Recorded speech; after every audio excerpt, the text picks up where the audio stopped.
Hello, and welcome back to Modular Modcast. This week we have Takuma Matsui from Rainbow Circuit and Alfred Darlington, aka Daedelus, on the show to talk about the new plugin, Failure.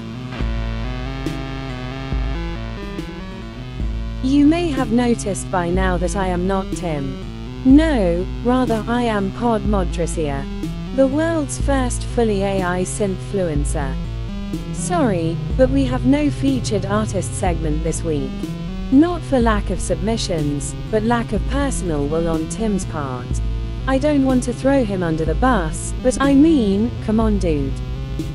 If you would like to be a featured artist on a future episode of Podmod, that is, if Tim can assume the pose of a buttercup, and suck it up, then send a track to podmodsub@gmail.com.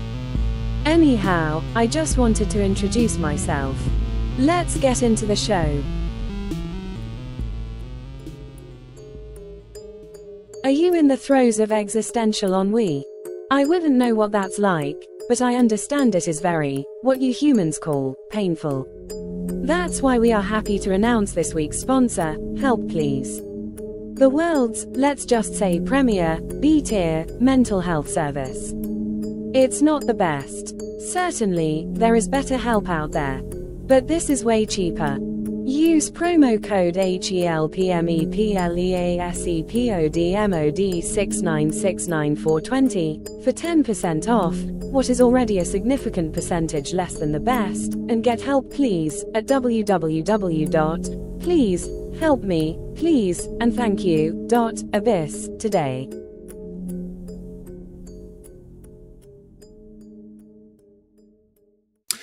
Sweet. So we are here. Of course, Alfred, aka Daedalus. If you've been listening to or watching PodMod for long enough, well, I can't imagine you heard. I gave you news of Daedalus, but anyway, this is truly never know. I love the connective and the kismet of the universe that brings us all together. Totally, yeah, absolutely. And yeah, you and Sarah Bell Reed are, I think. It was you, Sarah, and Lisa Belladonna that were all kind of neck and neck for most appearances. I think Alfred may have just taken the throne with this one right here. So amazing.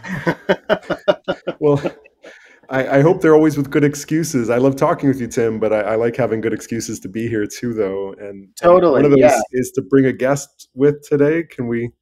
Absolutely. So, yeah, Takuma, I'm so excited to be meeting you here, especially with Alfred. I don't know how much y'all talked about coming on to do this, but yeah, Alfred and I just met doing this podcast online and just kind of naturally, slowly became buds. And we talk outside of the podcast, so I don't want people to think that I just have Alfred on when I feel like I want to talk with him, you know.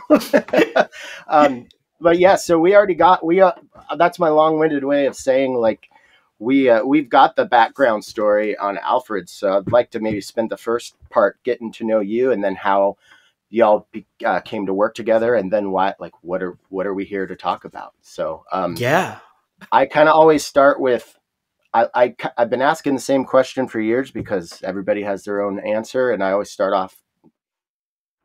Was there a point where music went from, an external source of entertainment or something to something that you felt pulled to be an active participant in? And what age was that? And was there a particular experience or anything like that? Yeah. Well, should I introduce myself? Like, should I say, "Hey, my name is"? Okay, I'm gonna do. I'll do a little bit of like an intro for the episode, kind of like setting it all up. But yeah. Okay. Cool. Go ahead. Cool. Yeah. Hey, I'm Takuma. I operate as Rainbow Circuit. I'm a plugin developer and instrument builder, and that's sort of what I do as my main practice. I think to answer the question, yeah, I've been doing music for like the longest time. Like I grew up in sort of like the outskirts of San Francisco in the real suburbs of Silicon Valley. So lots of marching band, lots of choir. Okay, all right. I studied Well, so I you, studied you got jazz. like a good theory base to start with. Yeah, I studied So like I'm jazz going and backwards. Yeah, I'm just now. composition like in college, and so I've been doing sort of like, just going chugging through the American music education system for like the longest time. But wait, if I may, even though you've posited that as being typical of people in the outskirts of the Silicon Valley suburbs, etc., Sure.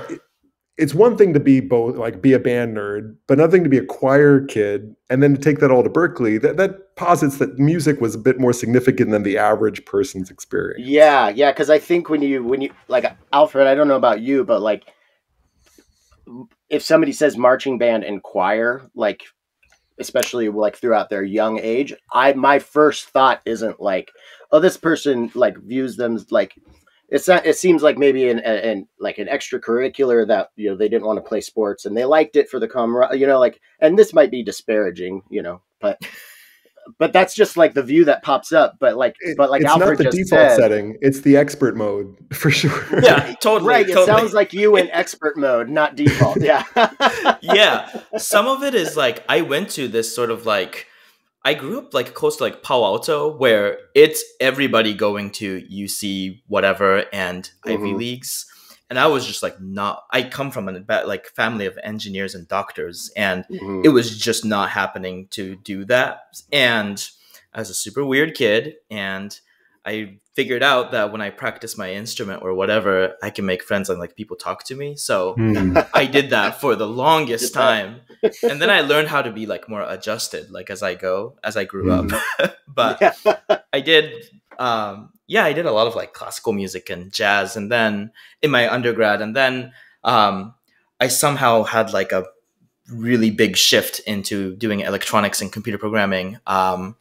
6-7 years ago now. I've always dabbled something like demarket. Like, was there like a moment that like a friend showed you a plugin, or you saw somebody live using a thing? Like, I mean, and maybe not. Maybe it happened more, gaseously and slowly. But yeah, like, I love hearing those stories. Those that I met this. You did EPD, right? No, you did. No, I was a CWP jazz composition major, which is how many? Yeah, that's very niche at Berkeley. So actually, niche. right? Yeah. Yeah.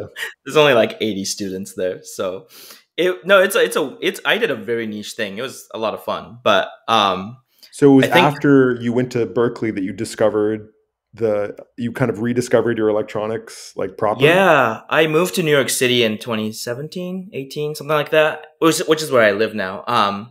And hiring a band is like, it costs money, and also like there's a lot of like serious jazz players here, and who really like the music like more than I did, and I had to figure out like, okay, like I just don't like this enough to be. I loved it, but it's not enough to like sustain living and pay rent, and I just needed to like change courses in like a matter of like a year. So like the happy place was like Max MSP, which was my practice mostly, and that's what I usually do. Now I do a little bit more typical like computer programming too, but there's a lot of like tradition of like classical musicians going into electronics, because it's sort of like a interesting study of form, and that was sort of like my entryway. And then over time, like I think I just started building stuff, and it tickled like a nice part of my brain where I could make stuff and be creative, but it's also like connected to history and like the culture of music. And then I sort of just like, I've been doing that for a couple of years now. So that I love that. And Alfred, I don't remember what your major was, but you did double bass at Berkeley, right? Were you jazz or? Well, I didn't do Berkeley. I did the Thornton School of Music at USC, which is not totally dissimilar. It's another music institution that has some kind of history, as well as it's a choice that people make in terms of going to a jazz school. Berkeley being the #1 school for music in the country, but Thornton's somewhere in there. I don't know why. I mean, I know you teach there. I don't know why I thought you had gone there. It's easy to conflate. They're all just institutions. They're kind of easy to interchange to a degree. I was grateful to study jazz performance, so not so much comp. Comp is a whole nerdy extra lift. Again, maybe Yeah. the advanced mode at play, Yeah, right. expert mode. Well, so, but I too, though, is similar to Takuma, I went to school for jazz, and about 3 years in, I got disenchanted with the repertoire. I wasn't like All the Things You Are and like My Funny Valentine, as great as the songs they are, they're not like what my heart is drawn towards, what my song sings, my soul is singing. And so I pivoted to electronics. It sounds kind of similar in strange ways. That's why I kind of brought that up, because Takuma, just by the way you were kind of telling this, it was weird. Like 6 years of talking to all sorts of different types of people on this show, I just kind of like literally put something together in real time. And that's something I hear a lot. And I'm going to try to connect this to a conversation I've had with a friend recently. And I'm not totally like, it's possible that Alfred, you and I have had a conversation like this, but there are people who listen to the radio and they can just listen to the radio and they can listen to the same classic rock, 300 songs, whatever. And that's just fine for them. And that's not a dig from me. That's the level of interest or depth of interest in music. And then there are the seekers who never stop looking for something new to listen to. And I kind of feel like there's similar things there's a similar kind of thing with musicians. You can learn how to play guitar and be happy playing metal or blues the rest of your life as a guitarist. But I just wonder if maybe that's what I'm calling seeker, which I know is kind of a mystically charged word, but yeah, so I'm just... I would just raise my hand in the teaching mode of things, being that Takuma and I are I'm really glad you did that with 3 of us. Yeah. I think that'll be useful, yeah. But I just would offer up that I think it's the perfect designation, have seekers versus maybe people who are more restive about their listening practice. Let's keep it academic. Mm-hmm. But I would say that the vast majority of people at some point in their life are seekers, and then they figure out a way of start to transitioning towards restiveness. So rather than kind of making it seem like we're the superheroes who kind of never are sated and are always seeking, we're actually the broken ones, because we're not solved by the music that's in front of us somehow. I am totally on board with that. And I also want, I always have to add my caveat for exactly kind of what you just said, because as I talk about this, it definitely, I have a bend and a bias to start describing my side of it as with maybe a little bit more cool sounding words.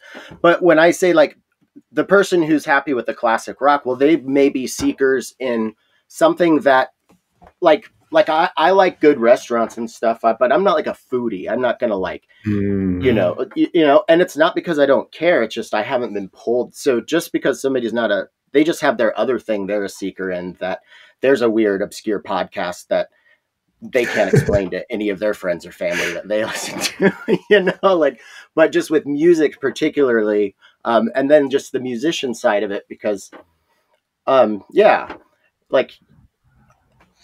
think that's the artist thing of just always wanting to find, okay, I found this mode of I've expressed myself adequately or maybe inadequately and want to find something else. But this was a huge ramble that probably didn't need to happen. No, and I think this actually has a direct correlation. If I may, Takuma, this is actually one of the questions I've always wanted to ask you, because you're a person who's making in a field that is largely already described by somebody maybe inefficiently or not so convincingly, but you're making plugs sometimes that are adjacent to functions that exist, right? But they don't exist in the way you do it. A lot of other people wouldn't necessarily see that difference, just like a lot of listeners wouldn't hear that difference from those 300 songs that Tim is mentioning to maybe the wider world of music. They just don't feel like they need. You obviously, for reasons that I'd be curious about, you wanted to keep on innovating and making different takes on some both existing and now, in case of our plugin, not so existing, but we can talk about that later, functions. But why do that? Why? I mean, I understand the idea of just making tools, but then why make the unique flavor of tools that you're making? Yeah. I think I obviously you and I both have sort of playing background, and I feel like acoustic music in general, no matter the genre, if we're playing instruments, it takes so much like labor to like get sound out, you know, like I remember when I played saxophone in high school, and it's like the first couple of years is brutal, which is just honking and honking. Yeah. You know, it's difficult. And I think looking at, it's not just music, I think it's all the arts that rely on maybe pulling energy out of the earth, like, which is like, I think what electronic music is. Like we can sort of like start from like a place of abundance. And a lot of the times like I think a lot of like the good musicianship that develops from electronic music is actually sort of like really constraining the ability. And I always thought that it's like, yeah, sure, my MacBook Pro can compute ridiculously fast, but it's like it doesn't really, maybe serve the art form to have so much all the time. And I think, I don't know, like everybody talks about the future and it's always shiny and it's always very like, and I want it to be round and slowed down and potent. And I think obviously, we could make this amazing music with the same technology, maybe from the 90s or the 80s or the 70s. But I just don't think there's been time, like there hasn't been enough time to like chew on all of this new stuff, as a culture and as an art form. And I think I think in terms of like my design and maybe my philosophy for like making stuff a lot of the time is sort of like really finding ways to slow down the computer a little bit so that you kind of have to engage with sound and engage with the form of the music. Because I think technology for its own sake is cool, but like that also produces a lot of questionable stuff, and I think artistry and like potency is still the game, I think. So I don't know. I think 100%. That's generally that's sort of where I'm coming from. Yeah, I love that answer. What you just said kind of like it sparked this thought that I've been having, but haven't been able to really flesh out or say out loud very well. So why am I going to try it now? Well, because actually Alfred and Takuma, just from the last few minutes of getting to know you, I feel like I could say something like this and then you two could help me figure it out. But, or what I'm trying, like, because right now at this point, it's just like, whoa, it's kind of like a faux stoner philosophical thing. But with just about electronic, like making music with electronics, like in the history of human experience and existence, it's still, like you said, very, very new. And I teach this sound class. It's like at a trade school. So it's pretty low intensity as far as like the technicals. But one of the things we talk about is, transduction. So microphones and speakers being transducers, right? So it's physical energy into electronic energy. So physical energy, air changing pressure out in the environment. Physical energy stimulates our eardrum, but then becomes electrical energy in our brain. So there's a form of transduction. Up until electronic music or any sort of electrical like sounds, like all sounds like started physical, and then we made them electrical in our brain, or we made them electrical to go down to speakers to become physical again. So but with electronic music, so that's something I think about with modular. It's like the source of this sound is starting electrical, which that's as far as I've got with it. But I just think that in itself is kind of like, whoa, man. Like, I think there's something more to that. Can I add to that real quick? No, I was hoping you would. I mean, I think it's genius to think about this electrical impulse in our brain that has decoupled the movement of our eardrum to enable it to be an electrical impulse in our brain and kind of go into a chemical reaction that's stored and then unstored and defragged from its chemical storage to become electrical again. It's beautiful how this is like the brain is already doing this stuff. But it's not only that it's been electrified, that we've made electromusic electrified, but we also allowed it to be free from location. All of listening, but prior to the recorded medium, was grounded in a space and in a time. And the brain's really good at marking this as a memory, as a sense idea that has a cloud of experience around it. And it's the ears are actually, as much as we have this like stereoscopic hearing, we actually are really good at using that stereoscope to like listen to a mono location.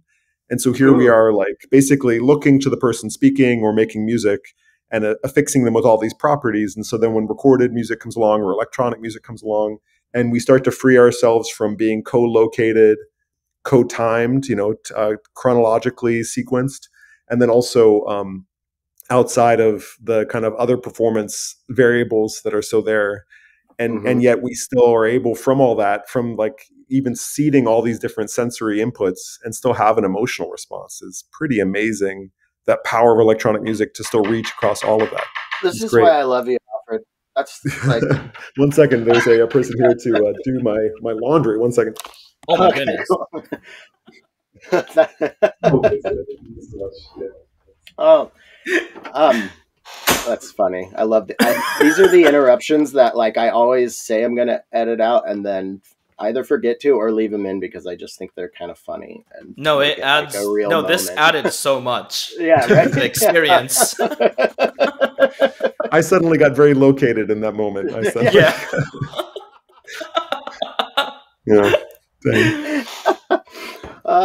wow. Yeah. Like that's why I like to talk to you about this stuff, Alfred, because I feel like I say like I think that I have good kernels of ideas, but I'm not good at spitting them out, and then I do, and then you just can tag it so quickly. No. Like, we're really on fun. This. It's really fun. We're on this. So I don't know what it was that you were saying, Takuma, that kind of like it was kind of paralleled, I guess, related, but sorry to, I just take it up a notch though. Like if we have all these performance things that are like this, when you actually make the tools that enable the performance to happen, it takes even sometimes more insight into the overall property of listening and playing to make that tool useful. 100%. Yeah. No, totally. Modular struggles with that. Modular really struggles with that sometimes. Wait, I always expound on that. Oh, go ahead, Takuma. No. So go ahead. I do want to hear how do you feel modular struggles with that particularly? Just briefly, and I think, Takuma, this would be a great chance for us to talk about like Orbit, for instance, one of your tools at a second, because it's one of the few ways that people have invited the modular ideal into the DAW. And I think a really an effective way. So if you don't mind talking about that in a second, but what I just would offer in terms of modular performance is that oftentimes it's made by engineers where they're overcoming engineering issues, not so much performance issues. And it's part of the reason why for a long time, modular was just not a performed art. It was something that you kind of gestured at and talked to and had conversations with. It was fascinating and it was solving academic issues, but it wasn't necessarily making compelling performances as people had seances with their drawing I'm still machine. Struggling with getting good at live performance with modular. So yeah. I mean, arguably a piano should be harder. You only have 88 keys and you have to do the same thing over and over again on them. Why is that suddenly a better performance than somebody who's able to make any sound ever occur? Yeah. Right. Yeah, totally. So, but yeah, I think modular started to get over around this because it was the thing where there was an iterative property of people then performing with it. And then it took 25, 30, 60 years for us to get there. But now we have people who are exceptionally good, Lisa Belladonna being one of a short list I can think of that just incredibly create both sing-alongable, spiritually moving, but deeply electronic performances. She's amazing. Yeah, Lisa's special for sure. But that is a carve out. And I do think the greater trick though is for more tool makers to make machines that then actually feed all aspects of that. And again, Takuma, I think you're really, really good at that with your tool set that you've made so far.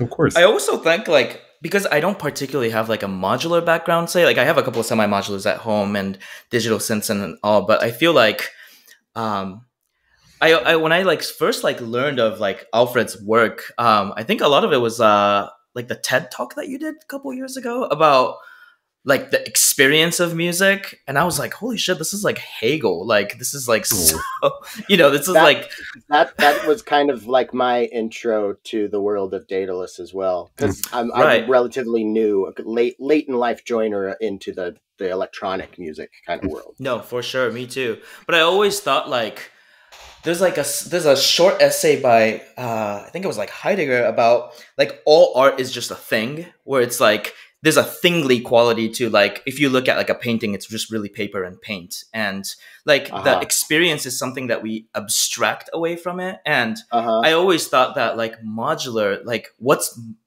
like everything is like a thing in electronic music. It's like there's no dial that can operate on the abstraction. Like there's no like fader that says, oh, I want it to be more sad or I want it to be more happy. It's like, no, we have to do this like specific, you know, sequencing and weird like filter modulation and whatever to sort of like operate on the abstraction. I always thought like, I really struggle with that because I stay in the thingly part when I make music with synths. And it's like, sometimes people make like unbelievable stuff and I'm like, how do you do this stuff? And it's usually like kind of like 100%. A well-duh, like, oh, it's just a little, you know, filter mod and a little ring mod. And it's like, oh, it's just that. And, you know, but it's like sort of like the specificity of like dialing in stuff and like really over quantifying stuff in like electronic music is so interesting. And I always thought like, I think we'll talk more about failure later, but like the experience of music is something that I sometimes can get away with not thinking about because it's like, well, someone else is going to make the music. You know, I can just make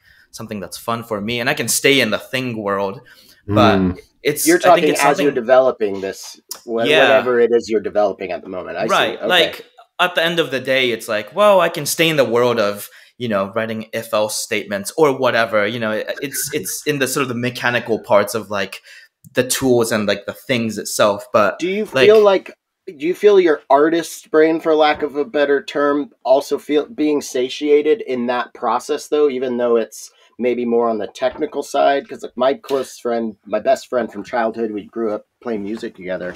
He's just kind of starting to get back in guitar, but for the last 10 years, he learned how to code and he loves writing code. And that is scratching that itch for him now, which I don't understand personally, but I understand it once he explained to me, like, you know, he got that twinkle in his eye when he's describing like, you plug in these, you know, and I was like, this is some nerdy shit, but you sound like me when I'm talking about what, you know, my instruments and stuff. So I'm curious to, that's interesting. Do you have a divide in personality or brain as far as your approach to music and then the development of the tools, I guess?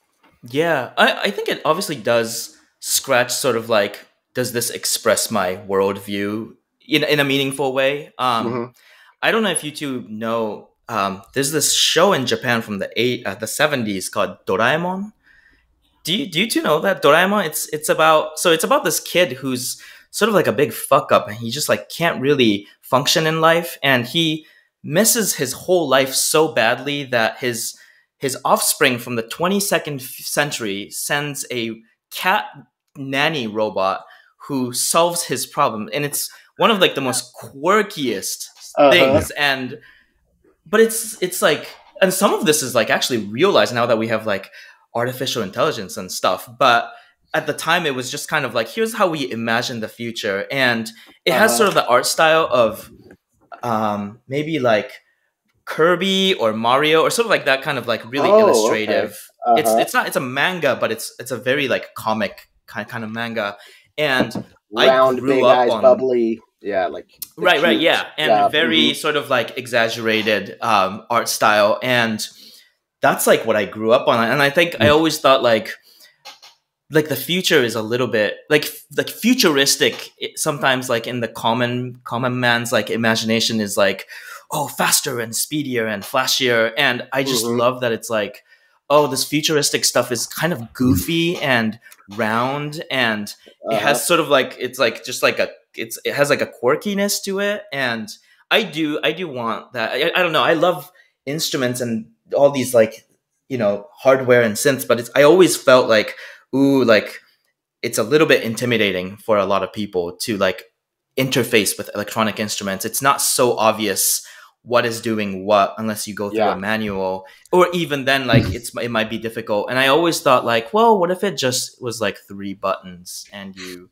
close your eyes and in a way that maybe like an engineer would like work with like a Pultec EQ, like you just close your eyes and you just dial in stuff. And I was just going to say, this is a perfect time to pivot then. The fact that you've actually made GUI choices on your plugins that are really pronounced. They're not rounded. They don't feel comical or manga-ish, but you've made choices that are very broad in a way to get people involved in the processes that you're coding for. You haven't mentioned it yet, and people may not be familiar with your work, but you have some of the most gorgeous GUI on your plugs. Oh, thank you. Of what's out there, and what's also very much your style. Like you have like a frame of reference that you bring to all your plugins, where I know immediately that it's a Rainbow Circuit plug. Yeah. A lot of it is teenage engineering. Like they do it the best, and I'm always like, oh man, I wish I came up with that. And sort of definitely like early 70s to like mid 80s, like Japanese future sci-fi stuff is full of beautiful data visualizations and just all these like wacky stuff that I think I'm not quite an expert at it. I just sort of like steal the things that I like and I sort of make it work. And also in the case of failure that we'll talk about later, it's definitely, I don't know. I do like, I don't necessarily have synesthesia, but I do get that it's like, well, yeah, maybe what we're seeing sort of influences what we're hearing and sort of making influences sound choices. So that's sort of my sort of an afterthought, but it's part of the thing. Yeah, I noticed like it seems to have a cool like visual feedback element to it, and that's something that I've so working with Madrona Labs over the last almost year. I actually just finished the Kaivo, the entire granulator like resonator. Whoa! So that whole video series is done now and on nice. Madrona Labs YouTube. And Randy he's an excellent designer, and this instrument is just so cool. But it gives you, it's fun to be in that environment, not just because of the sounds and the ease of use, but also you can. Like it, there's a couple little mini oscilloscopes, and there's a visualizer for all the envelopes, and all the modulation sources, and just all these little dials where when you plug something in, you can see it moving around. So and then having that visual feedback, it made me learn not only how to use it technically to get it to work, but also I feel like it guided whatever my style would be of using that particular instrument now. So I'm glad you brought that visual feedback thing up, because that just kind of, I don't know if it's just like a bunch of like columns or, it kind of changes, but in failure, as it's getting more intense and everything, it's like, right. I don't know. It looks like it sounds, and that's helpful, I think. Yeah. There's something to onomatopoeia as ever. And it's worth mentioning too, that we have visual elements that we can kind of choose and utilize in the DAW space, but we don't have much like the haptics. We don't have the physical, and it is an underutilized lever that's not addressed in the modular space as much as it could be, right? There's only a handful of instruments that actually have like hard to use buttons. I'm thinking of like error instruments. They have a nice amount of like, sometimes they have hard to click, hard to push, hard to use instruments. There's something to be said for that, where you can kind of like, you're making it go. Yeah. We should have more of that. We should probably have more of that. Big levers, pulleys, or whatever. Yeah. Like a bop it kind of thing. Oh my gosh. I loved bop it. What you're just saying out loud, Takuma. Now, next thing you know, we're going to have a whole series of bop it modular are you systems. A bop it head? Oh man, I learned that as an adult. Oh, really? Okay, nice. I haven't played it as an adult, so I'd like to try it. I learned it in college. Like my roommate showed me this, and he was like, "You know about this? Like every American does this as a kid." And I'm like, "Wow!" After 20 years, I'm learning something new about this country. Oh my god! Now we need to make a bop it modular. It's just like a blank panel with like a bop it just kind of connected and sticking out awkwardly. It has no information about what it does. It actually doesn't do anything. You're just literally just playing bop it on stage, just like processing the output. Right? Yeah. Oh, I love that. Well, I guess we're a little over halfway through the hour, so like let's pivot into failure, because we've kind of. And honestly, Takuma, I feel like I'd like to have you on just individually at some point too, to just kind of go through all the plugins and stuff, because there's just not enough time in an hour to do it all. Oh, I would love that. Yeah. Yeah. But so so you both work, your colleagues at Berkeley. So you've known each other for a handful of years, I imagine then. Maybe a year, 10 months. It's funny because Takuma went to Berkeley, if I may say Takuma, that you went to Berkeley, but we didn't overlap at all when you were a student there. That would have been some years ago. You said 2017 is when you went to New York. I arrived at Berkeley in 2019. The EDI program, the Electronic Digital Instrument Principal Instrument Initiative thing that I was there to do, started in 2019, and I've been there since. Takuma started a year ago as a part-timer professor to kind of help teach some of the electronic production design department core classes and whatnot. I don't do that many of those core classes as much as they would be fun to. I do almost all my time is spent doing private lessons and kind of performance classes in electronics. So we didn't have direct overlap other than these like faculty meetings and kind of like, socialized sessions. And Takuma was always on just interesting shit, if I may say. You were talking about music that resonated with where my ears were at, and you were kind of putting things forward. And then when I found out about the Rainbow Instrument stuff, it was like, oh, this makes sense. People who are interested in interesting things tend to do interesting art. It kind of does fashion itself like that, not to put people into the categories or boxes. And the kind of like just talking about process and talking about instruments was something that I really enjoyed doing with you, Takuma. And so it made perfect sense to like bring forward an idea like Failure to you with no like trying to bully you into making or like trying to like just drop it off at your chair. I just thought it'd be literally something novel and interesting to kind of bring forward. And you so kindly just like started to actually make it seem like something you actually wanted to do. Which is, trust me, I mean, hey, the number of times I've kind of just been like, hey, here's this song idea, and you bring it forward to a musician that you're like, oh, he's gonna, they're gonna love it. And then the next thing you know, it's like what goes dead silent. You don't talk to that person for a year, and they never talk about it again when you see them. It's like, oh, okay, that was a sign, probably. That's never happened to me ever. Wow. It's funny because I've known Alfred's music for like 10 years. And when I joined the department last year, when I got hired, like Alfred's just there.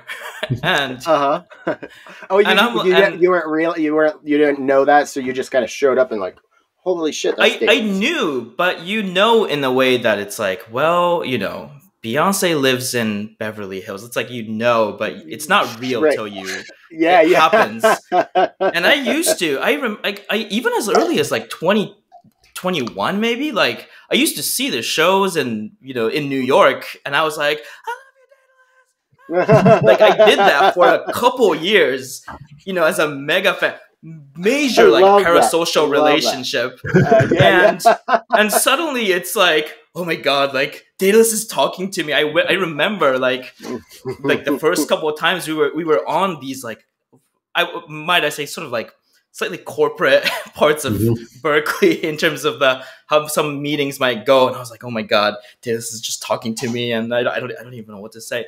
And now it's like, funny things change, but we sort of started talking about it early in May, I think.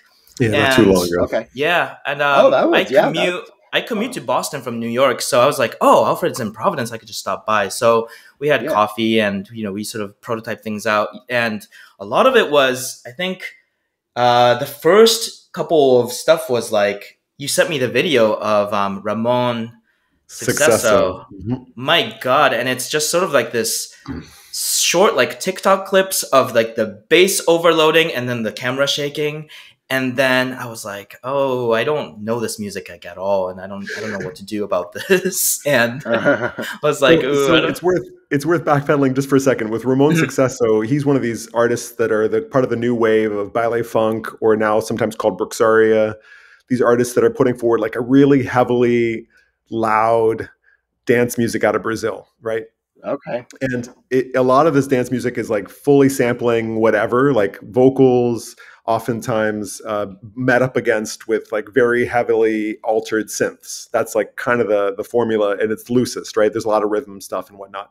But one of the quirks of it is that you have this person, Ramon Sucesso, who's become this poster person for the genre, because he'll go on IG Live or he'll just be putting up these TikToks or otherwise where he sits behind these turntables and just kind of like for the first 30 seconds is kind of like looks like they're doing kind of nothing other than like repeating the opening parts of the song, doing some DJ tricks, maybe some scratching, but it really doesn't come across like that. And then when the 808 drops, the whole room starts to shake, and you're like, it's like this like endorphin rush of everything is happening. It's all occurred. And it's hard not to be like pointing out to your friend, like, look at this person, look at this music. Like, you know, this is so crazy. And then you actually go listen to Ramon Successo's music, and it's kind of toy-like. It's like small.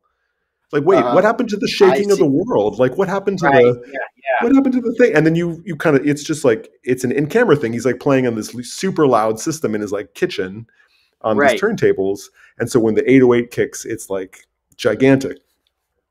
And so I couldn't help but kind of try to indeed pass that forward and try to bottle that up as an experience. Dethaw. Oh no. Shall we? Let's see. Let's give it a sec, because sometimes this happens, and then internet, like they may not even know that they're frozen, and it might come back on, and they'll be just finishing what they were saying, and we'll be like, we didn't hear anything.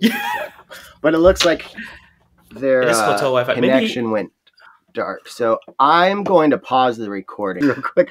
Well, the good news is, when that happens with Zencastr, because I was telling Takuma as you were frozen, I was like, they're probably unaware they're frozen and like they're still talking. And a lot of the time that makes it like I can read it. That probably was still recorded. So, but if you want to take it from the top.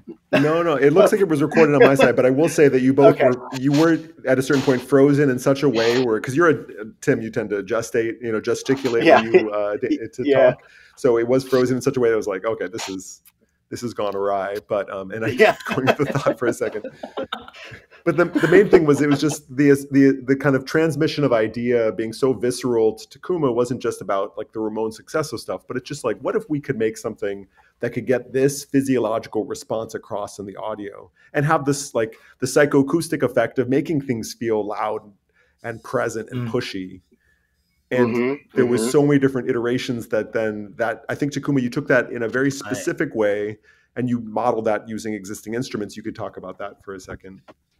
I think a lot of our like prototypes were, here's sort of this little max thing, and then we're just going to put Ableton effects before and afterwards and just sort of force it inside of like a rack or something, which sort of did the trick until you have to do things like feedback where, you know, there's safety guards inside of Ableton, so you kind of have to take that off. But I think without it, in the beginning I was like, is this distortion? Like, am I trying to make like a distortion unit? And I read a lot of white paper on like how to create nonlinear distortion now, and like, you know, stuff like that, which was fun, but it's like it's not quite the experience. And it ended up becoming sort of like this physical modeling thing. And I found this white paper on how to physical model an elastic solid, which I think is sort of vibraphones, beams, stuff like that. Stuff that has rigidity, but can and has sort of like, you know, harmonic modes, you know, built into the object itself. But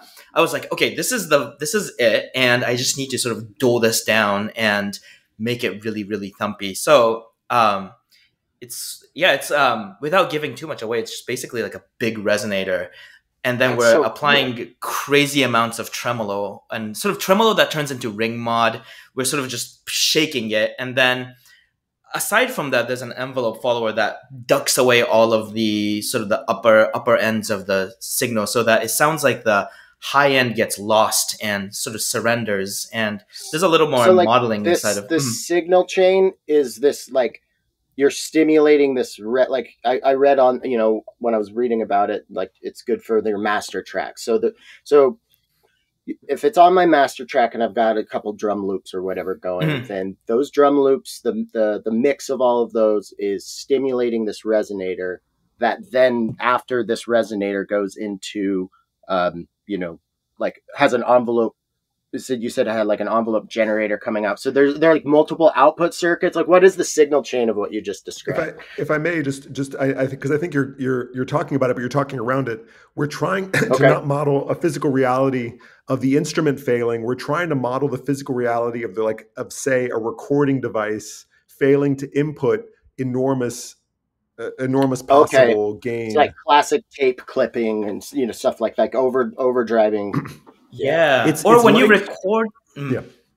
Like when you record like a DJ in a club with your phone and you just don't capture any of the low end, but you hear the low end because the high end is gone to some degree.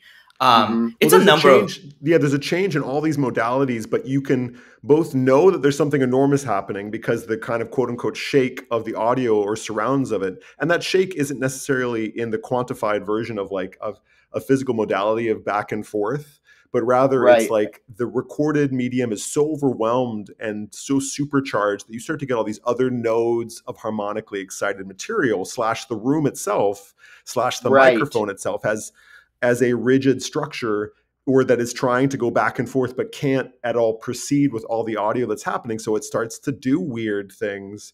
And it's one of those things where you don't need to be an electrical engineer to like kind of know. And I love this too, like the holding your phone and like you're having this great experience. You're trying to capture the moment forever. You go to put your phone up and it's just this farting sound for the 5 seconds your video goes for. But when you show it to somebody else and they see it and they hear the farting sound, they kind of know automatically that it was this amazing we've learned because we've had that personal experience, so we've listened to our farting noise and known the difference, and okay, that's how it translated. Well, somehow the farting noise has encoded into it. The farting sound has encoded into it the other aspects of excitement, and to call it a farting sound obviously is at the most extreme at 100% wet on failure when it's all the way jacked up. You're going to get some similar of this kind of like toot or whatever. Wet, like the wet and the like. Sorry, we're mixing our metaphors here a little bit. This is a little much. But the truth is that at a scaled back version of this, when it's not so not necessarily just in the master, when it's on an individual track or kind of some gradation of this, our ears are really sophisticated, even if it doesn't have the language to then proceed with what the experience is. It's psychoacoustically a very common thing, and yet we're getting to a place where it's like it hasn't happened on purpose very often in recorded music. Like pristine audio almost always just skews this experience, right? It always tries to cast away with the overblown going into the red and all this stuff, versus our lived experience of exciting aesthetic chills almost always requires overwhelming volume and big bass hits, and all this woof and weft. But it is. So this is like a modern take on overdriving your Tascam 4 tracks, input. Like just the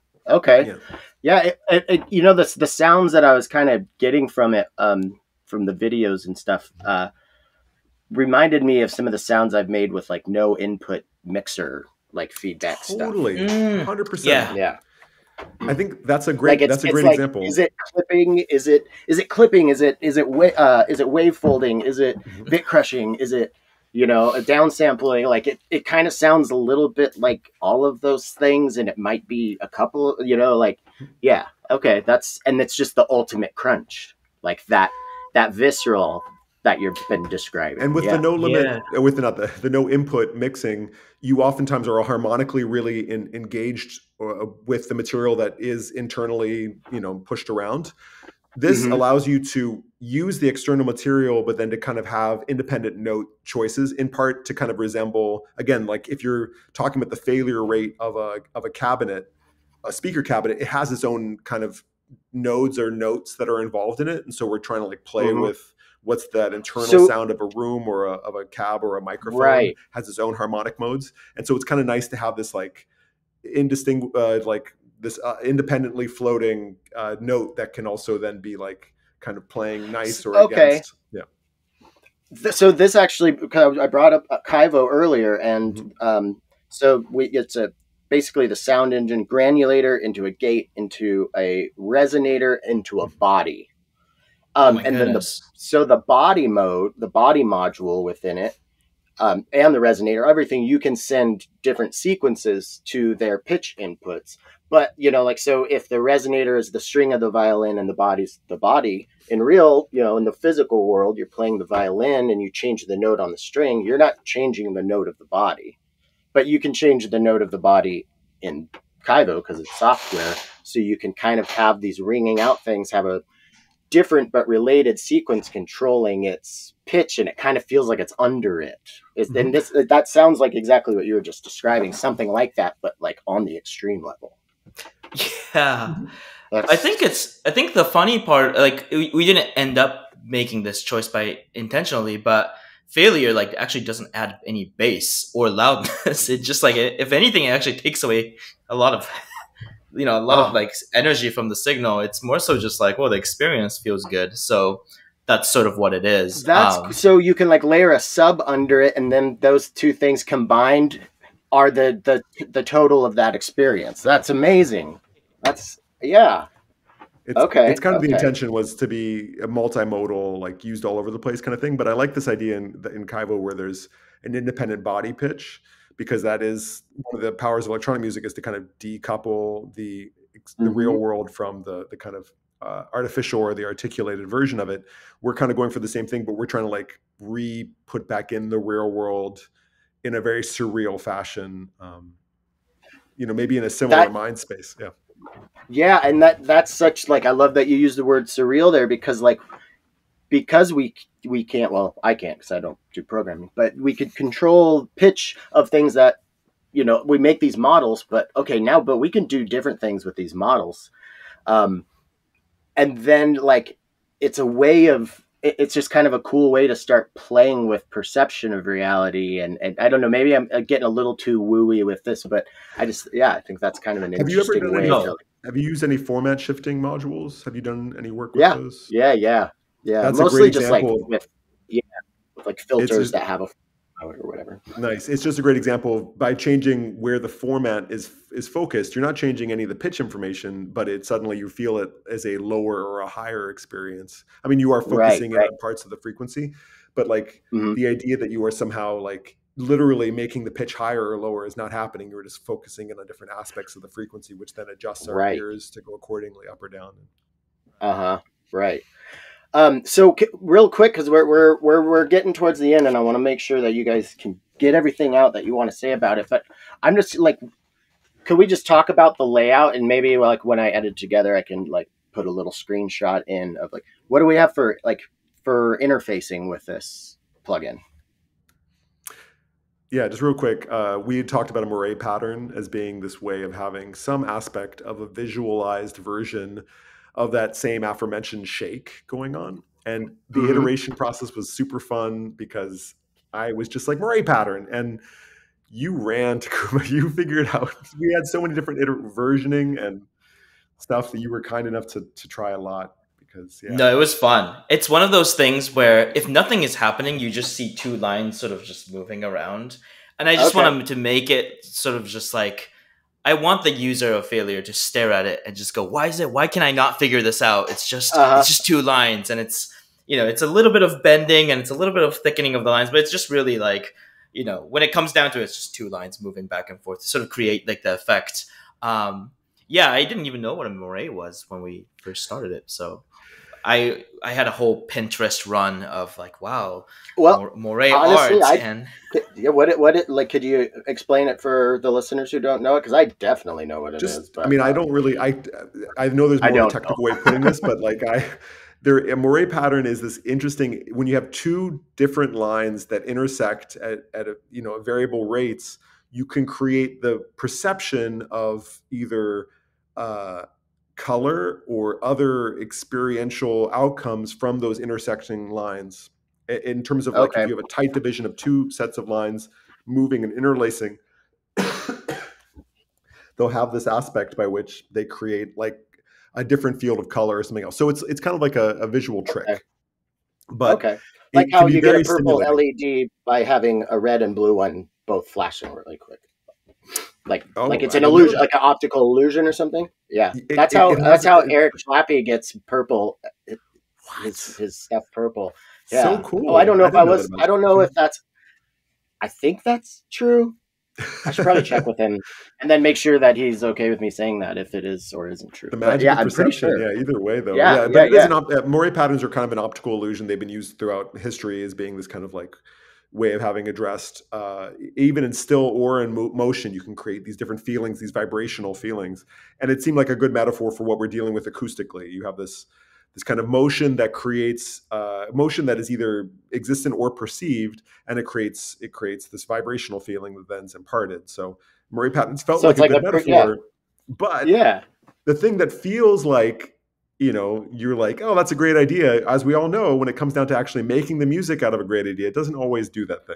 So I'm grateful that Takuma found the actual way to take my little fits of an idea and in this particular case, because much of the other parts of the plugin, Takuma, is entirely your creativity that brought it to bear. But in this one, it's something that I had rumbling in the back of my ears before we even had talked about the possibility of it. And then you doing your own kind of iteration and kind of, your mood boarding of it was wonderful.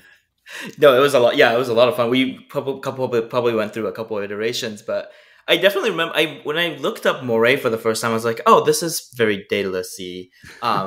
But I was like, I have a very specific thing that I usually go for, which is like 3D and sort of at an angle, isometric projection or whatever. And I was like, well, I can't force my taste onto this. So it took us several tries to sort of figure out like. It's funny you mentioned that because I was trying to shoehorn it in earlier, but I felt like I got a sense of, because I don't use a lot of plugins. So Takuma, I'm not super familiar with your work, but I got a sense when I saw this layout and how it worked. I saw Alfred or Daedalus, I saw but I didn't see just that. And I was like, I bet when I look at the other stuff, I will see Takuma, hopefully, it looked very Alfred or Daedalus-y as far as like just the whole, performance and just, the whole aesthetic of Alfred as an artist. And I think it looks great.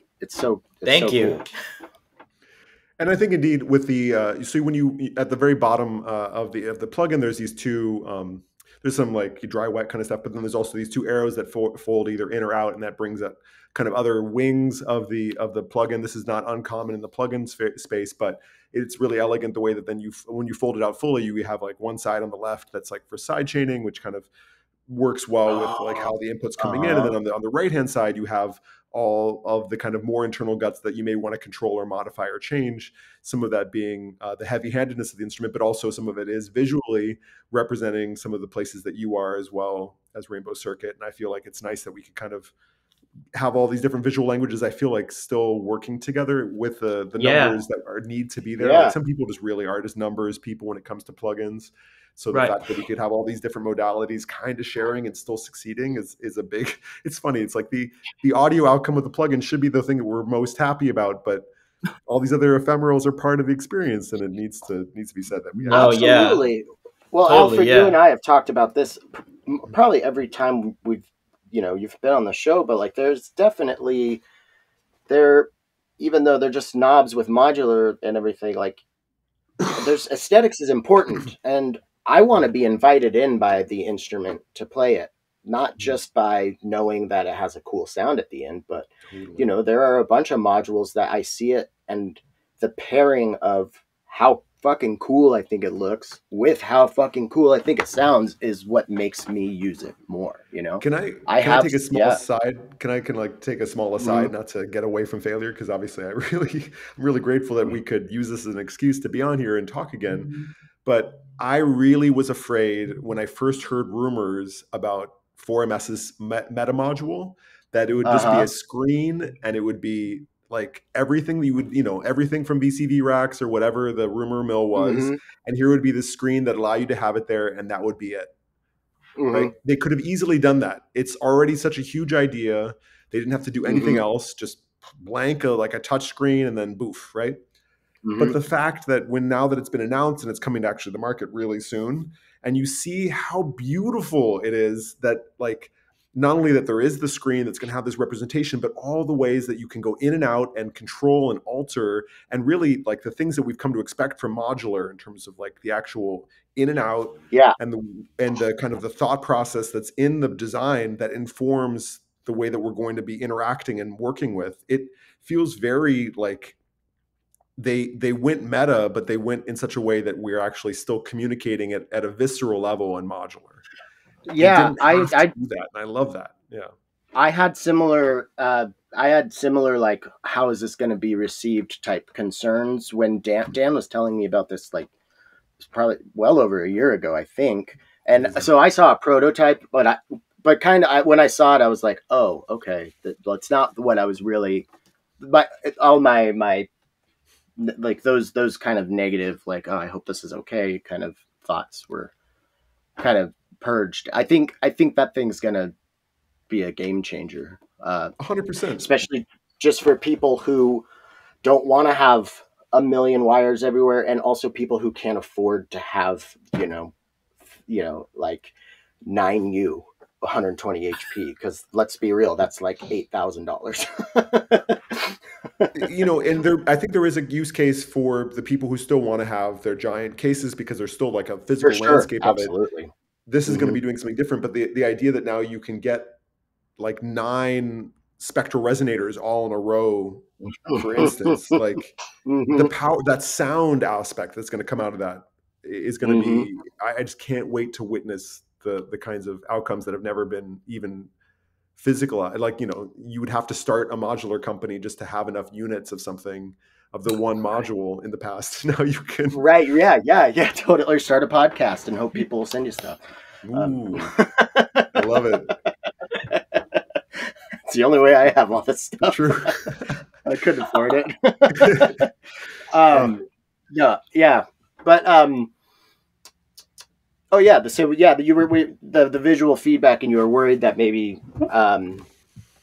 that you were kind of saying like maybe you were worried you're focusing more on for a pretty esoteric idea. Or we're on a pretty esoteric idea in the first place, and so to have the visual thing taken care of as well as an interface, and now the outcome, the only thing that's left is actually finding the people to use it, and that's right. It's easy. Like there's a sound design world out there that like is a bunch. Well, I love it, and I've been using it on everything. No, I meant the audience. That's when I looked into the camera. That's kind of like that's you out there, guys. Yeah. I mean, if anybody out there is interested in sound design, like this is a space that hasn't been so developed, right? Like let's be frank. You were talking about wave folders and distortions, even different kinds of resonators, physical modelers. There's all different kinds of places. They've been around for a long time. They've been out for a long time. There's lots of different ways that you've seen the people who put out their like sound design formulas. This is something a little new and different. And thankfully we've already gotten some adoption. There's been sales and there's people who've been using it. But like, I don't think we really had ideated exactly who that pro user was going to be. Who's that like super, who needed this in their like, their life. Yeah. That was probably something we should have talked about before making the thing, is basically. I'm so glad we didn't. I think it came out so weird. Like it's a very weird plugin. I agree with Sorry, Takuma. No, it's one of those things. I think like the plugin world tends to lean on analog modeling of real equipment or hyper digital, and I'm glad that we came up with it's weird. Like failure is very weird. Like my parents were in New York when we released it, and they were like, what did you just release? And I was like, I don't even know. It's like, have you heard like young people blasting music from their cars? It's like that, but it's not. Like there's so many weird stuff happening. That's not what you want to tell your parents who don't really understand, like weird, because that's like the thing that has been the kind of the totem of what's wrong with the youth today. Just loud bass in cars. There's any one thing we should have learned by now, that the thing that's wrong with the youth is always going to be the next. So we're really pushing. Totally. We're doing it. Well, Alfred, I'm actually a little surprised to hear like how you like, I don't think you regret this like deeply or anything, but just saying like not figuring out like this pro user before the release. Like the reason I'm surprised to hear you say that is well, actually, it's going to come from a quote from Annie Clark. I'm on a real St. Vincent kick right now. And she said in this interview that I was listening to, like, the listener completes the song, because they were asking, how do you write hit, or how do you know what's a hit, or just talking about personal expression. And I think that can be applied to kind of esoteric approaches to sound design as well. Like, I think this, just from the little I've heard from this, I definitely see a use case for myself, but also I could see it being used in hip hop, or, like metal, or, I think it could cover, like, definitely like scoring. And so I think, and it'll probably sound different in all those areas, And some of the first examples that we got back weren't some hellacious 808 trap plug music. It was actually, or some type beat. It was actually ambient music, right? Takuma, there was like, the first stuff we got back was people doing like ambient, and they were just like such a different flavor of scraping the audio, basically, and it was beautiful. So gorgeous. Yeah. And Alfred, I hope you don't. I feel now I'm feeling self-conscious that I poorly worded something that maybe hurt your feelings or something. I wasn't surprised that you said that. I just feel like I don't know. No, it's quite okay. Yeah. I usually think that with like audio, especially how we made it so that it's so we've deprioritized the commercial aspect of it, and we've made it basically free. And so I don't feel guilty sometimes doing the esoteric ramblings and kind of expecting listeners who sometimes come from more typical modalities or otherwise. And so the gateway is so low, and people can basically, if they need it or they don't need it, they can at least be regarded or regale with it. With something like this, it's $10. It seems like a pittance for the digital world, but that is but it's still an amount of money. It still is an ask, and it isn't totally serving it up easily to utilize. Like, I think Takuma, you did an amazing job of assembling it, but there is a certain amount that we've done documentation, but we also expect the person who's going to use it to figure out for themselves kind of how they want it to utilize. And like, at a certain essence, we specified all these different words. We have these different languages surrounding it, but it doesn't quite meet the audio outcome. And so there is already a certain amount of people who pick it up and they're like, this does cool things, but where they need more messaging, or they need more lift. Totally. To be that thing that solves them. And so often in the audio design world, we're talking about solves. We're talking about, like, here's this widget that makes you sound like this, that sells your thing, that makes your living, that kind of like, it's really grandiose. And we're almost like, the idea that they've added yet another plug to the 10,000 they already have, and each of those other 10,000 are like so specific in terms of their metadata that they're tagged to like be, this is the BRAP plugin that does the BRAP thing for the film score that you're doing. And we're just, we're doing something a bit bigger, and we're letting it be a little wiggly. And it does remind me of modular in that way. I mean, not saying absolutely get back to that, but it's like, it's kind of a bigger idea. To me, that as just somebody who's more interested in exactly like what you just said, everything is so commodified. And when if you're a big waves app, plugin company, you have to keep making new stuff if you want to keep being waves, but like, so there is this inundation, and it's like, really, do I need 7 different like waves, EQs that are all like maybe, but so as somebody with that kind of outlook on it, I'm more inclined to pay $10 for something like your thing than a new parametric EQ or something like that. So I think like the surface level of like how people get into music production is oftentimes like those Instagram multiple pages carousel of like, here's the perfect setting on saturator to get the biggest 808. And it's there's so much stuff on, here's how to solve problems from resonant vocal track or whatever. And failure just adds so much issues to you. Like, it adds problems to your music. And that was, it's like, I don't expect anything less from a Daedalus plugin. But, I really wanted it to be, I want people to put on failure, drive it, and go, oh my God, this ruined my mix, and I don't know what to do with myself. That's what we're after, because it's not enough to just make the cool shit. Like, obviously, failure, I think, is really cool, but to sort of contribute to the progression of like the culture and music. Like I want to make Exactly. sure that There's kind of a punky kind of ethos in there that kind of I feel like has expanded beyond the genre of punk music, but kind of the like I want to fucking destroy in a cool way, because destruction Right. is amazing sometimes. No, it's great. And it's like, everybody, like we all have oak sounds, soothe, or whatever, and they're great. But I would love it if someone puts Failure on their master track and go, oh my god, like why did they make this? This is like weird. Yeah. And, like, what is this supposed to solve? And Right. I think that's the that's the fun place that we ended up.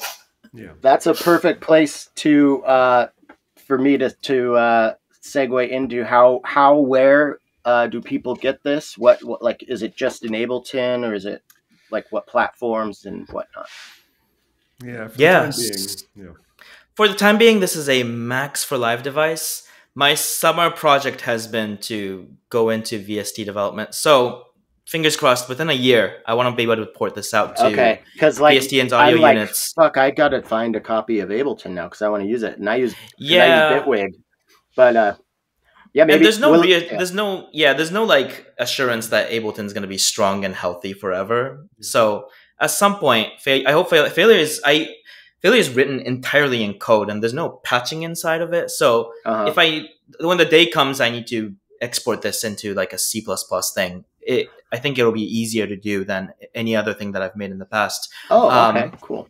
And you can pick it up at www.rainbowcircuit.co, not com. It's .co. Link in the show and it's also on our Instagram pages, I think, for the time being. Okay, cool. Yeah, you'll have links to all of that. And amazing. Yeah. This has been so fun. Yeah, I was just going to say, this is great. So grateful to be able to come in as a team and also just talk to you again. And to hear what you've been up to, Tim, is amazing and miraculous. I know that we all have shows and stuff coming up. Something we didn't get into on the call, but what I was going to say is that some of the outcomes are. Is it frozen again for you, Tim? It was just giving me an alert, and I want to make sure we're still rolling. I think I'm okay. Okay, I think we're good. I just want to mention really, really briefly that I am trying to invite more of the same chaotic energy into performances coming up. I have a handful of shows. Unfortunately, nothing in the Pacific Northwest. The closest I'm going to be is Denver, which is not the Pacific Northwest. It's not even close. No. I'll be in LA and Denver. So I guess I'm kind of circling things. And even Canada, I have something in Calgary. Like, it's really like I'm creating a kind of a circular wall. Yeah, you're making a perimeter around. Yeah. If I can just play... Yeah, Hawaii and just keep it moving. And Anchorage and never again in the tight circle. Did you ever, as someone as a nerd, and I know we're already probably going over time. Did you ever play Shadowrun, Tim? I don't know. I don't know that one. Is that a video game, or is that a? It's more of a role-playing game that they've had video games that they've made out of it. I've heard of this. Yeah, it's like D&D, but kind of futuristic. Like totally, and it's D&D in the sense that like mythical races are brought back to the world, or demi-humans, or whatever that is problematic as that is. Magic comes back to the world, and basically all of the kind of Mugglish part of humanity is restrained or like kept to Seattle, which becomes this mega city. Oh, right. And then everybody else is like, it's like the kind of indigenous cultures of the U.S. kind of regain control of the rest of America, and they like basically kick everyone out. It's an interesting reimagining, but I always kind of wanted to go to a Seattle that like somebody's who's LARPing it full time, like read it in like the late 80s, early 90s, and was like, I'm about this, and now it was like somehow in the middle of Seattle, like fully cyberpunked out because of Shadow. I just want that to be true. Anyways, neither here nor there. But shows are happening. I'm going to keep my eye out. And I'm going to somebody with like very shiny sunglasses. Is this what you're after? No, keep looking. All right, I'm gonna. They're just I'm just listening to Arca. Like, okay, sorry, confusing things a little bit. Yeah. Okay, got it. But yeah, just inviting. I know we all have a million shows. I am due to get the Chroma plane, which is Koma's new instrument. I'm due to get the Meta module, amongst other things. I'm looking forward to seeing your listeners or you as friendlies, etc. Anywhere out in the world using some of these tools, devices, techniques. Yeah, if y'all yeah, I'll put your links to your tour dates and stuff Please. as well. So yeah, if you guys are in the area, go check out. Because yeah, I've seen you live a number of times, and what you do with like I was just thinking, when you get a meta module, like fucking look out, because what you can do with such a small amount already, for as long as you can go, you could play the like. I still am just I don't understand how you're doing that, but yeah, definitely go see Daedalus. And then Takuma, do you have anything else you would like to just kind of point people in the direction of or anything? Ooh, point people in the direction of no, failure is the big thing for the time being. So okay. I will let that ride. We'll make some videos and we'll update a few things so people can figure out what's going on. Okay, that's our episode. Big thanks to Takuma and Alfred for coming on the show. And thank you for consuming this content. If you would like PodMod to continue to be an ingredient in your content slop trough, then consider joining the Patreon, or, if you prefer a one-time donation, then see the links in the show description that lead to Venmo or PayPal. Lastly, thanks to our sponsors. If you would like to learn more about their amazing products, then see the links in the show description. This week's secret word is get it together, Tim. We want our content consume, repeat, rinse, lather, consume. Until next week.